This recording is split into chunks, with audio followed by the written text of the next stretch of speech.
تحفظ اور اقلیت کی جب بات آتی ہے تو امت مسلمہ وہ قوم ہے کہ جس کے پاس نہ تحفظ ہے اور نہ اپنی نسلوں اور اپنی برادریوں اپنی اقوام کے لیے ان کے پاس نہ کوئی لاحیائے عمل ہے۔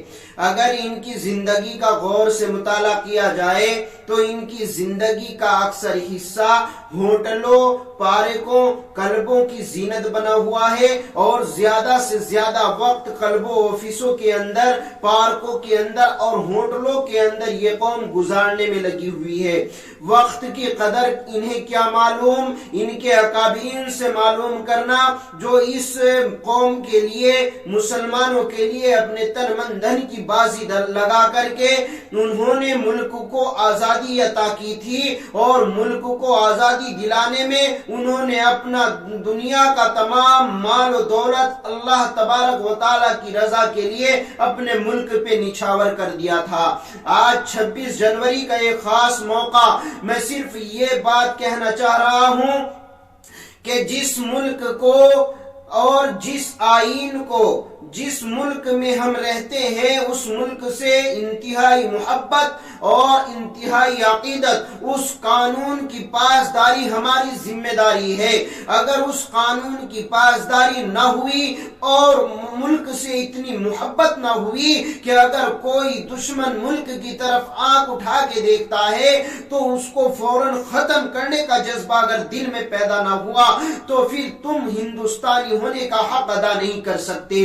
ہمارے ملک کو پیش آنے والے خطرات وہ چاہے تو بیرونی طاقتوں سے ہو یا اندرونی طاقتوں سے ہو، ان تمام خطروں کا دفاع کرنا امت مسلمہ کا فریضہ ہے۔ امت مسلمہ کو چاہیے کہ اپنے ملک کی حفاظت کے لیے اور اپنے ملک کے ایک ایک ذرے کی حفاظت کے لیے ہر وقت اپنی جان کو ہتھیلی پہ رکھ کر کے تعینات رہنا چاہیے، اور ملک جب بھی جان مانگے گا ہم جان دیں گے، ملک ہمارا خون مانگے گا ہم خون دیں گے، ملک کو جہاں پسینے کی ضرورت پڑے گی تو انشاءاللہ امت مسلمہ اپنے خون کے نذرانے پیش کرے گی۔ اور ایسا ماضی میں ہو چکا ہے، 1857 کی جنگ آزادی کو اٹھا لیجئے اور جس وقت وہ لوگ جن کو انگریز کہا جاتا تھا وہ لوگ ہندوستان پر قابض ہو چکے تھے، مولانا قاسم نانوتوی رحمت اللہ علیہ کی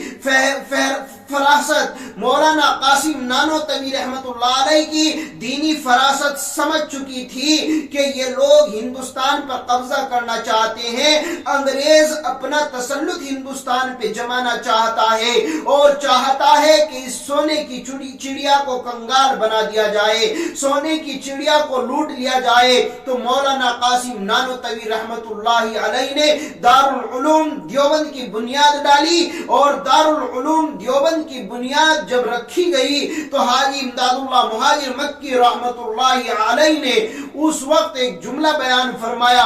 حاجی امداد اللہ مہاجر مکی رحمت اللہ علیہ خانہ کعبہ کے صحن میں بیٹھے ہوئے تھے، ایک اطلاع دینے والے نے کہا کہ حاجی صاحب حضرت فلاں جگہ دیوبند میں دارالعلوم کی ایک بنیاد رکھی گئی، ایک مدرسے کی بنیاد رکھی گئی ہے، اور حضرت حاجی امداد اللہ مہاجر مکی رحمت اللہ علیہ نے فرمایا کہ اس دارالعلوم کے لیے تمام دنیا کے نیک لوگ دعائیں کر رہے ہیں اور ان کی دعاؤں کا ثمرہ ہے دارالعلوم دیوبند۔ یہاں کے علماء کرام نے اپنی جانوں کی بازی لگا کے ہندوستان کو قربان کرایا ہے، اور یہی نہیں بلکہ ہندوستان کے اوپر قربان ہونے والی سب سے بڑی جماعت علماء دیوبند کی جماعت تھی۔ مولانا حسین احمد مدنی رحمت اللہ علیہ نے انگریز کے خلاف فتویٰ دیا، حاجی امداد اللہ مہاجر مکی رحمت اللہ علیہ نے انگریز کے خلاف فتویٰ دیا کہ انگریز کی فوج میں بھرتی ہونا حرام ہے۔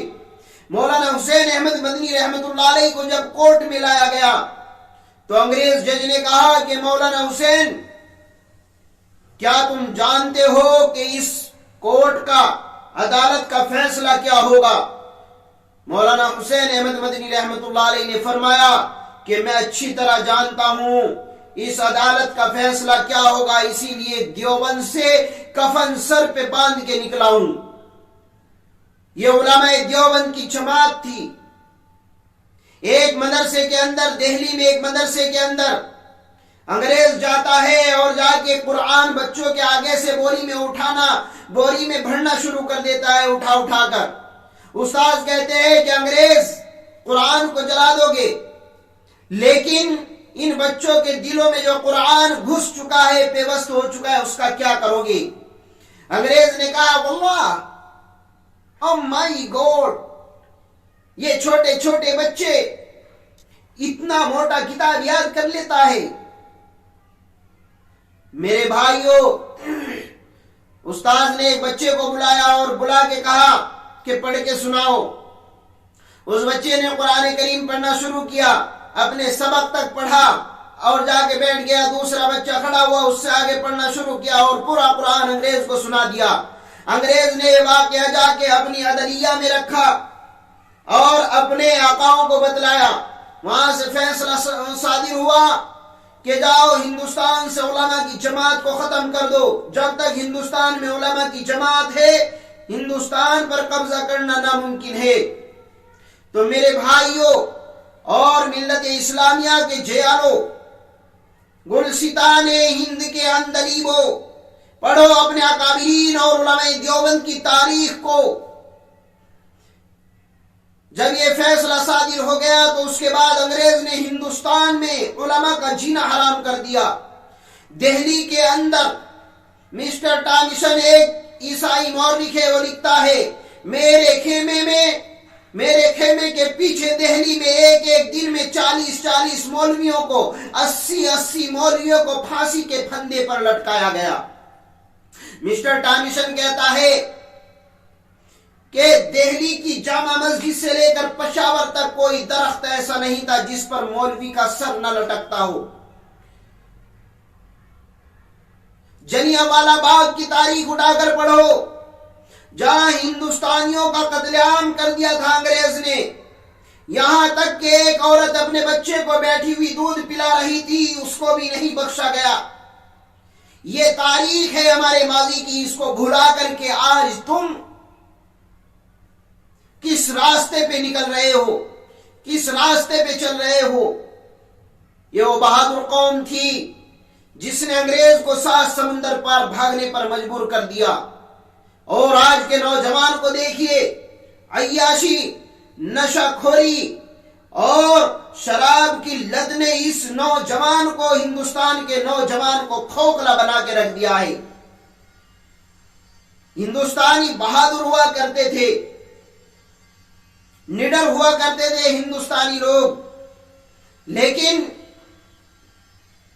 آج یہاں جس طریقے سے ہماری نسلوں کو، ہمارے نوجوان نسل کو کھوکھلا کیا گیا، اس میں سب سے زیادہ نشہ خوری، جوا، شراب، یہ تمام چیزیں ہیں جنہوں نے ہمارے نوجوان کو کھوکھلا بنا کے رکھ دیا ہے۔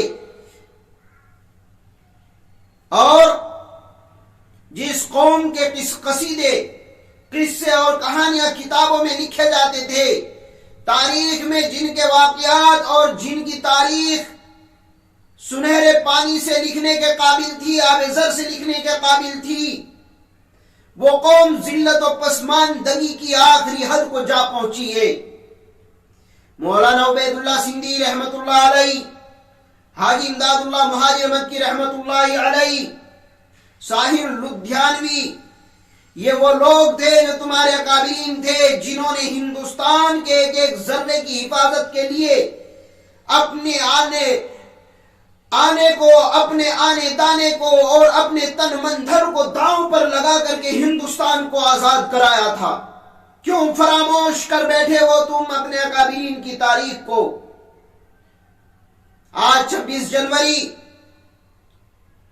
2022 کو میں کہنا چاہ رہا ہوں کہ ملک کے اوپر چھوٹے سے چھوٹا خطرہ بھی آیا تو ہندوستان کا مسلمان اپنی جان کی بازی لگا کر کے اس کا دفاع کرے گا، اور دشمن کو ایسے ہی بھاگنے پر مجبور ہونا پڑے گا جیسے انگریز یہاں سے بھاگا تھا۔ اس لیے اپنے ملک کے پرتی وفاداری، اتحاد و اتفاق، اخوت و محبت، بھائی چارہ قائم کرنے کا حکم میرا مذہب دیتا ہے۔